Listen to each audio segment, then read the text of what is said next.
Yang kedua, terus Ghazali membahas kenapa sih puasa itu dianggap istimewa. Katanya Ghazali, ibaratnya puasa dibandingkan ibadah yang lain itu kayak tanah haram, Masjidil Haram dengan masjid-masjid yang lain. Katanya Ghazali, Ka'bah itu kan dianggap rumah Allah, tanah haram itu kan dianggap tanah kehormatannya Allah, miliknya Allah. Padahal semua masjid, semua tempat itu kan juga miliknya Allah. Semua ibadah untuk Allah, tapi yang istimewa itu puasa. Sama seperti semua tanah, semua bumi itu milik Allah. Tapi yang disebut khusus sebagai rumah Allah, rumah milik Allah itu hanya Ka'bah dan Masjidil Haram. Bandingannya itu. Alasannya apa? Yang pertama, puasa itu satu-satunya ibadah yang verifikasi pastinya itu hanya yang melakukan.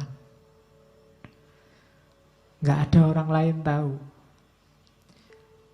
Boleh ikut buka bersama, ikut sahur bersama, tapi tidak puasa kan bisa. Tidak ada orang ngerti. Kayak kamu dulu kecil itu loh. Puasa ya, masih puasa masih. Tapi nanti kalau ke kamar mandi, air 1 ciduk. Ya kan? Atau pura-pura alasannya lupa. Wah lupa tadi minum, lupa kok diulangi. Kan sering dulu kita waktu kecil begitu. Yang tidak ngalami kan nggak lihat. Kamu makan apa enggak kan nggak kelihatan. Jadi satu-satunya ibadah yang hanya kamu dan Allah yang tahu. Itu yang bikin puasa istimewa. Ibadah yang sifatnya subjektif. Orang tidak bisa menilai.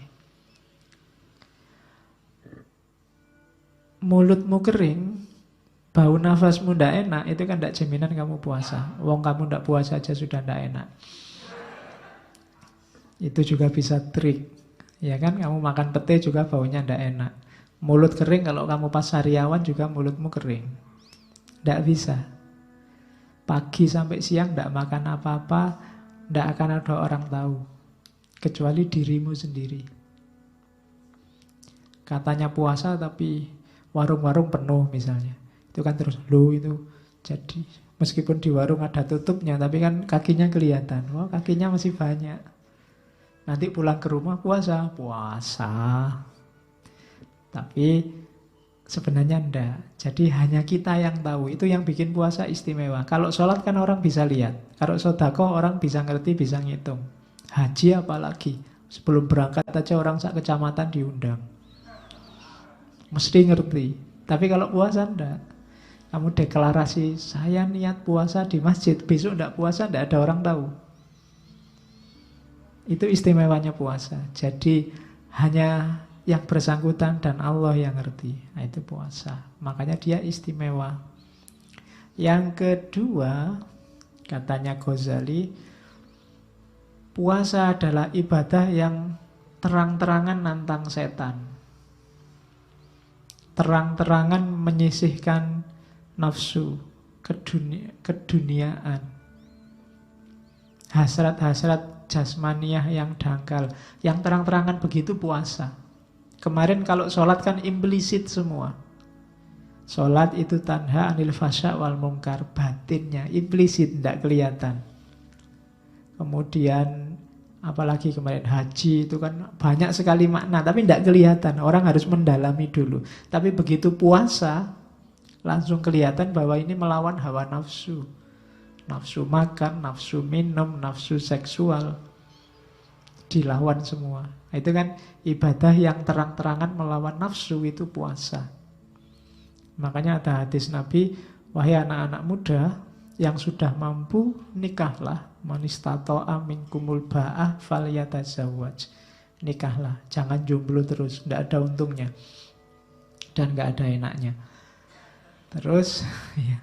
Wa in lam yastati, kalau kamu tidak mampu, puasa. Jadi kalau nggak mampu puasalah, fa'alaihi bisawm. Meskipun kalau dulu zaman saya di SMA sering dipelesetkan, fa'alaihi bisobun. Kalau nggak mampu ganti sabun, bukan itu. Dengan puasa, bukan dengan sabun. Cuma puasa yang beneran ya. Nanti ada cirinya puasa yang beneran menurut Ghazali. Kalau cuma puasa menahan lapar dan haus, itu masih belum bisa jadi benteng untuk yang belum mampu kawin. Karena kalau hanya puasa lahiriah, susah jadi benteng. Kadang-kadang puasa nafsumu tambah besar. Karena ya puasa sih iya, tapi internetannya terus, buka HP terus, kadang-kadang ngomongnya saru-saru, kadang lihat gambar apa, lihat video apa. Videonya video ceramah, cuma karena yang ceramah bunyai, pikiranmu kemana-mana. Wah, bunyai itu. Bisa begitu kan? Jadi puasa yang benar nanti diajari oleh Ghazali. Karena puasa adalah ibadah yang secara terang-terangan nantang setan.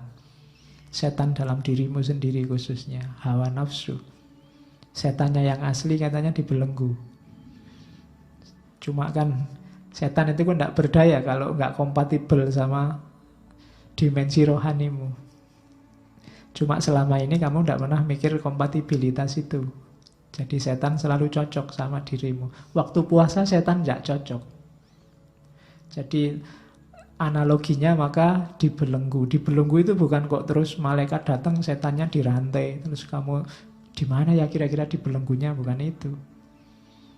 Tapi setan otomatis terbelenggu. Kenapa? Harusnya jiwanya orang puasa itu tidak nyambung sama situasi setan dan kesetanan.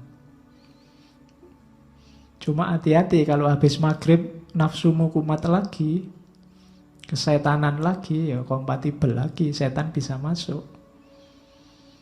Jadi kalau waktu siang, oh ndak kita puasa, nanti aja habis maghrib misalnya gitu. Nanti ditawari pacarnya, mas jalan-jalan lu, jangan sekarang puasa. Nanti habis maghrib kita ke mall bareng, ayo podo wae. Habis maghrib kompatibel lagi dirimu sama setannya, nyambung lagi. Jadi diinget-inget itu state-nya puasa, wilayahnya orang puasa. Jadi melenyapkan dimensi setan dalam dirimu. Saya lupa ada baca riwayat dulu, saya lupa di kitab apa ya, katanya zaman Nabi itu puasa itu hampir 22 jam. 22 jam itu berarti sahur, terus buka waktu maghrib sampai isya, setelah isya puasa lagi. Terus ada kasus Umar. Umar itu malam-malam berhubungan sama istrinya. Sehingga turun ayat bahwa ya kalau malamnya Ramadan itu tidak apa-apa berhubungan sama istri. Terus dipahami, oh berarti makan juga boleh, tidak harus sampai isya. Pemahamannya seperti itu. Saya lupa ada di kitab apa. Cuma ya itu, karena 22 jam mungkin lebih terjaga. Cuma mungkin Allah sayang sama kita, terus ndak apa-apa kalau malam pengen makan-makan sepuasnya juga ndak apa-apa. Cuma hati-hati yang tadi sudah dikondisikan sejak pagi, jangan dilepaskan lagi. Kalau ndak ya hasilnya balas dendam tadi. Kadang-kadang puasa itu kan keuangannya lebih banyak keluarnya dibandingkan bulan biasa. Hari-hari gini kan kamu ndak pernah mikir bikin kolak apa beli kolak. Kalau puasa mikir. Biasanya kamu makan cuma nasi kucing satu sama air putih, selesai. Begitu puasa kamu mulai mikir takjilnya pakai apa, minumnya apa, kemudian makan utamanya apa, cemilannya habis sisa apa. Itu sama aja balas dendam. Jadi kamu merasa paginya disiksa dan malamnya bebas. Padahal itu kebalik, justru paginya itu kamu bebas dari hawa nafsu. Maka manfaatkan malamnya ketika kondisimu sedang bersih untuk yang baik-baik.